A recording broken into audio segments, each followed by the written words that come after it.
Today is day 20 of my ramen challenge, and I'm going to attempt to make a ramen herb crusted rack of lamb. I've never cooked lamb before, so this will be interesting. I picked up these 2 racks a couple of months ago at the meat market because I was feeling ambitious. It's just been chilling in my freezer since. The inspiration for this is from watching Gordon Ramsay prepare this on MasterChef. Without the instant ramen, of course. I'll also be preparing 2 sides because why not increase the difficulty, right? I'm going to make some mashed potatoes and oven baked carrots. While I'm letting the lamb get to room temp, I'm starting in on the sides. First peeling the potatoes and chopping them up, then boiling them in salted water. I moved on to the carrots, which I left the skin on and washed each one. I checked on the potatoes and they were looking good. Back to the carrots, I added olive oil and then opened up an extra seasoning packet of the Shin Ramen noodles that I had. I thought these would add a nice spicy flavor to the carrots.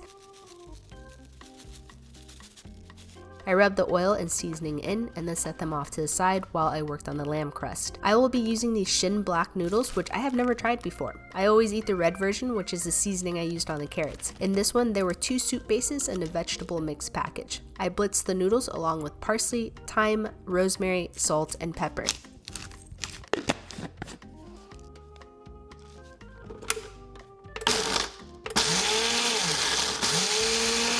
Then I threw in the rest of the noodles in addition to some Parmesan. Just grated some of it into the mixture and threw it back onto the blender.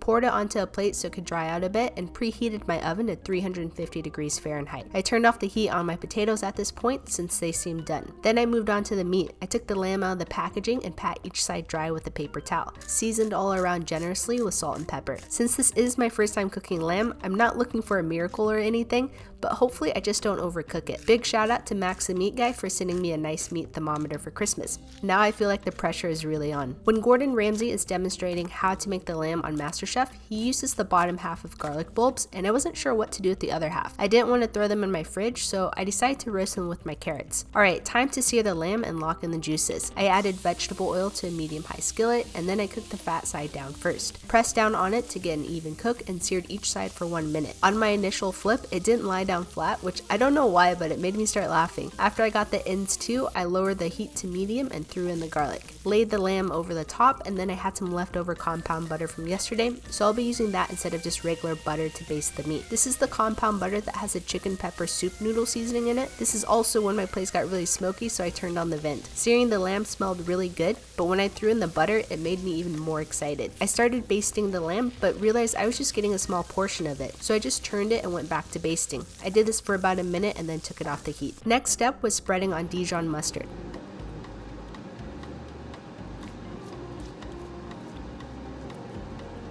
I made sure it was well coated all over, and then I dipped it in the ramen dust mixture. I think I'm always waiting for something terrible to happen, so when things actually look okay, I surprise myself. Okay, nice.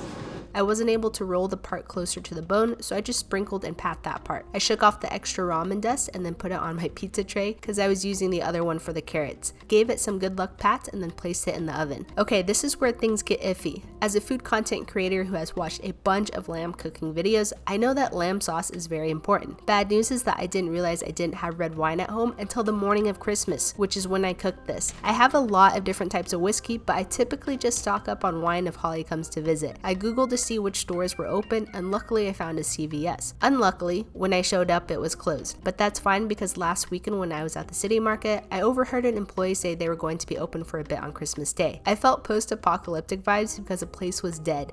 I must have misheard them because the whole area was shut down. I had one last hope, hitting up the Asian market. From far away, I couldn't tell if they were open, but as I got closer, I could see cars pulling in. This is kind of sad, but you can always count on an Asian market being open on the holidays. So things were looking up. I found my nephew's favorite fruit, so I grabbed that for him, and I was about to get some wine for my lamb sauce. Except, things are never that easy. They had a beer selection and a bunch of Chinese liquors, but no wine. I spent at least 10 minutes Googling each one to see if anywhere read wine, so I went back to the beer where there's a grape beer. I mean, what do I have to lose? I've never cooked lamb or lamb sauce before, so worst case scenario is that the whole internet makes fun of me, which of course has certainly never ever happened. They also had an impressive selection of soju and sake at the checkout, but sadly no red wine. Back in my kitchen, it's time to see if it's possible to make lamb sauce with grape beer. By the way, that little adventure took place early afternoon. I didn't go run out while the lamb was in the oven. I had a lot of oil left in my pan, so I took some out and then poured in about half a can of beer. I also took a sip of the beer and it tastes literally like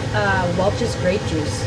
I scraped off the bits in the pan and then just let it sit on medium heat. About 5 minutes of the lamb being in the oven, I decided to check on the temp with my new meat thermometer. Obviously not done yet, but just wanted to check it out. I kept mixing the beer mixture to make sure it wouldn't burn.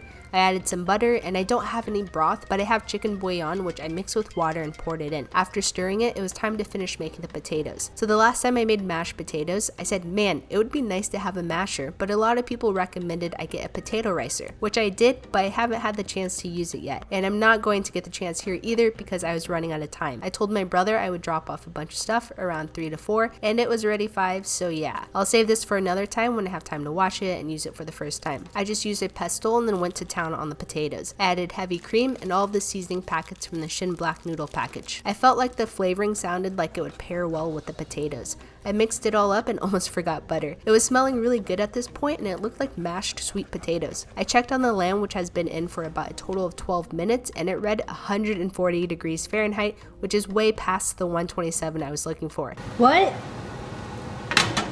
It was reading 130 at other areas, but man, I was sad. I overcooked it and then I almost lost it. No way. It was easier to probe it out of the oven, and I'm glad I did. It read a 114, so hey, I didn't overcook it. Oh, thank goodness. I put it back in the oven. I also took this time to flip the unproblematic dish, the carrots. Good news is that the sauce was actually looking okay too, but then I started overthinking. I didn't think there would be enough lamb sauce, so I didn't think it would hurt to add more grape beer. Also, the lamb showed a 132, so I pulled it. And this is where I made my grave mistake. I thought I had enough time to run around and gather all my nephew and niece's presents, and in that time, I forgot to mix the dang sauce. 10 minutes later, it was a gloopy, burnt mess. But even then, I was like, maybe it's salvageable. So I strained it and couldn't help but think, this looks like what Will threw up in Stranger Things. Alright, I think I fudged up. I even gave it a taste, but it was a no-go. Alright, I'm gonna 86 the lamb sauce. Yeah. Lamb sauce didn't work out, but the carrots were looking beautiful. And it's time to cut into the lamb after 15 minutes of rest. What happened to the crust? We'll just flip it to the side so we can pretend there's crust. Now that I'm editing the video, I can tell what happened to the crust. All the poking I did with the thermometer made the blood leak out and make it look like there's no herb crust. So that's my bad. I mean, all the mistakes are my bad, but you know what I mean. Okay, not bad. The fact that this turned out to be a medium rare made me very happy. Now it's time to plate and try this. I plated the mashed potatoes first and there was a big chunk in it, so I replaced it so you can't tell. Nice. Then I added the carrots and lamb. If only there was lamb sauce to tie this all together. The meat is a little gamey and the flavors to me were all on point, and even though I enjoyed the lamb, I think the mashed potatoes were my favorite. The carrots were nice and spicy. Overall, I'm really happy with how this turned out, and I doubt Gordon Ramsay is going to see this, so let's just keep the lamb sauce a secret. Maybe we'll find it in the next video. Also, good news, my brother and sister-in-law liked it as well when I dropped it off. What do you guys think I should do for day 21?